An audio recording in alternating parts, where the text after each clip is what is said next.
안녕하세요. 물리치료사 유트입니다.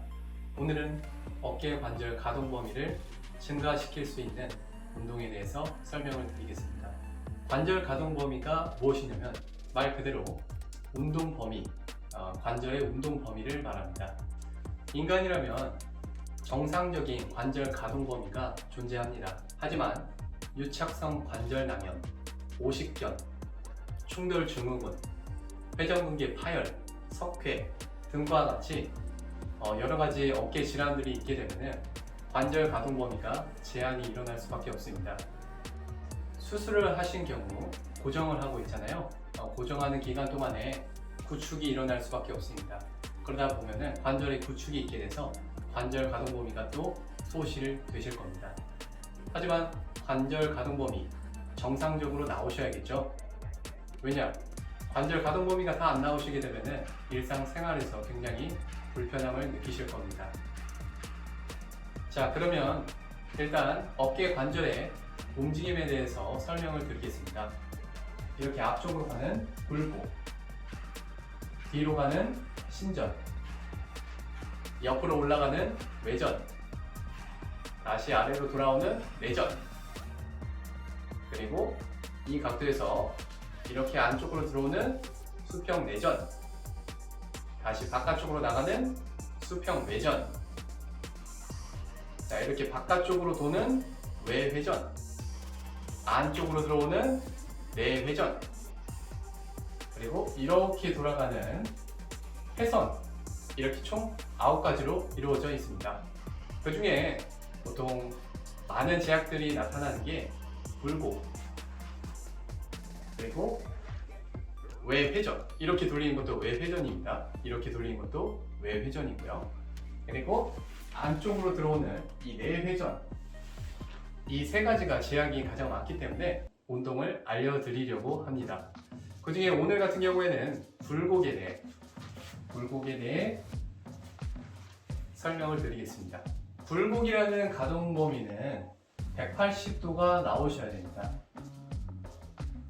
하지만 이렇게 올린다고 해서 180도가 나오는 게 아니에요. 기준이 상완골이라고 하는 부분이 기준이 되기 때문에 상완골 자체가 180도가 나오셔야지 정상 가동 범위입니다. 테스트를 진행해 보겠습니다. 일단 기준점이 있는 게 굉장히 중요하잖아요. 제가 항상 영상마다 기준점을 계속 강조를 하는데 제자리에서 하시게 될 경우에 그 기준점이 잘 없기 때문에, 그리고 맞추기가 쉽지 않기 때문에 이런 벽을 이용해서 동작을 실시해 보겠습니다. 일단 머리 뒤통수와 등과 엉치가 벽에 딱 붙을 수 있게 만들어 주세요. 자, 그 상태에서 이렇게 다리를 앞쪽으로 살짝 빼주셔야지만이 기준점 맞추시기에 좀 더 수월하실 겁니다. 저는 오른쪽을 기준으로 해서 실시해 볼게요. 자, 오른쪽 팔꿈치를 다 피셔야 되고요. 자, 주먹은 가볍게 쥐어주실게요. 자, 그 상태에서 귀 옆쪽에다가 상완골을 붙인다는 느낌으로, 그리고 최대한 올리실 수 있을 만큼 한번 가보실게요. 벽에 닿으시면은 정상 가동 범위입니다. 하지만 가시다가 뭔가 제한이 걸린다, 어깨 관절 가동 범위 중에 굴곡이 지금 제대로 일어나시는 게 아닙니다. 중년층에서는 이 가동 범위가 안 나오시는 경우들이 굉장히 많아요. 나이가 드시면서 점점 관절 가동 범위가 소실될 확률이 굉장히 높거든요. 앞으로 이제 꾸준히 하셔야 될 운동입니다. 자, 이 운동은 누워서 실시하실 겁니다. 서서 하시거나 앉아서 하시게 될 경우에 보상작용이 나와서 좀 제한점이 좀 많습니다. 제가 서서 하는 동작을 좀 보여드릴게요. 잘못하시면 이렇게 하시거든요. Nope. 동작 보셨죠? 어디가 움직였나요? 어깨 운동보다는 이 허리에 대한 운동이 더 많이 되실 겁니다. 그래서 꼭 누워서 실시하십시오. 이 두 번째 발가락과 이 무릎 라인이 중앙에 맞출 수 있게 만들어 주시고요. 발 너비는 어깨 너비 정도로 벌려주세요. 그리고 안쪽에다가는 쿠션 같은 것을 이렇게 하나 이렇게 잡을 수 있게 만들어 주세요. 자, 이렇게 다리를 구부리는 이유가 있어요. 골반이 후방 경사가 됩니다. 그 척추 중에 요추 부위에서 보상작용이 만들어지지가 않아요. 당연히 허리에 부하가 안 갈 것이고 또 순수 어깨 굴곡만 만들기가 쉽겠죠. 자, 동작을 보여드리겠습니다. 예, 아프신 팔이 제가 오른쪽이라고 가정을 하고서 실시해 볼게요. 오른쪽 팔 여기 헤드 부분을 잡아주실 거예요. 그리고 반대쪽은 대 끝에를 잡아주실 거예요.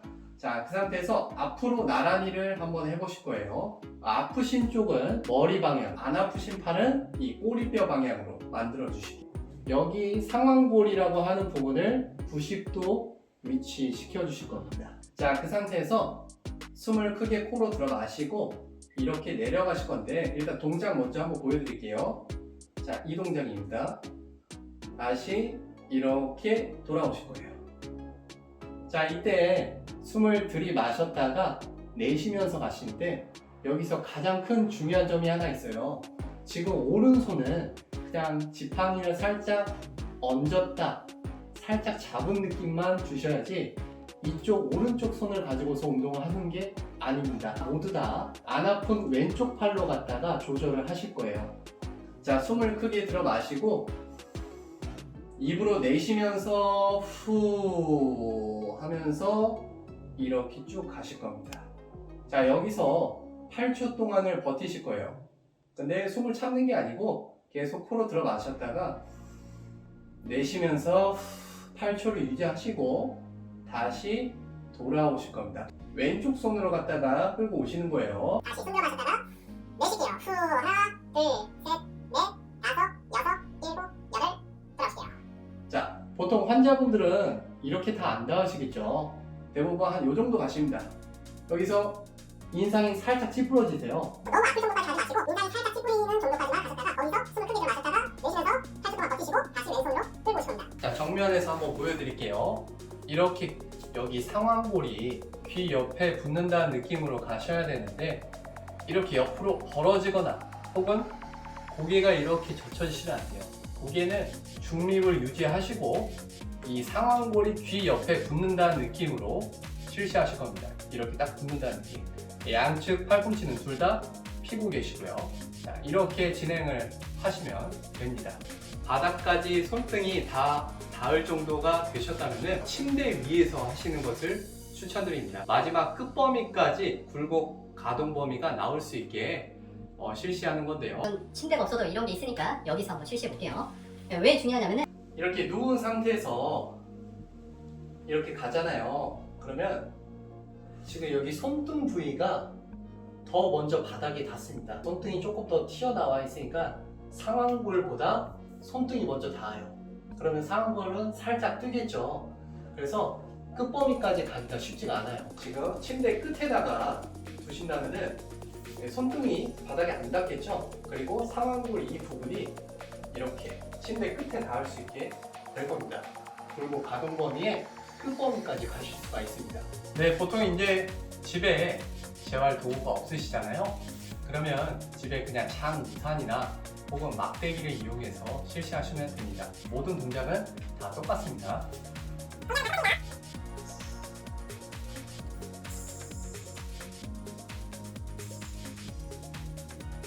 자, 이렇게 동작들을 다 실시해 보았습니다.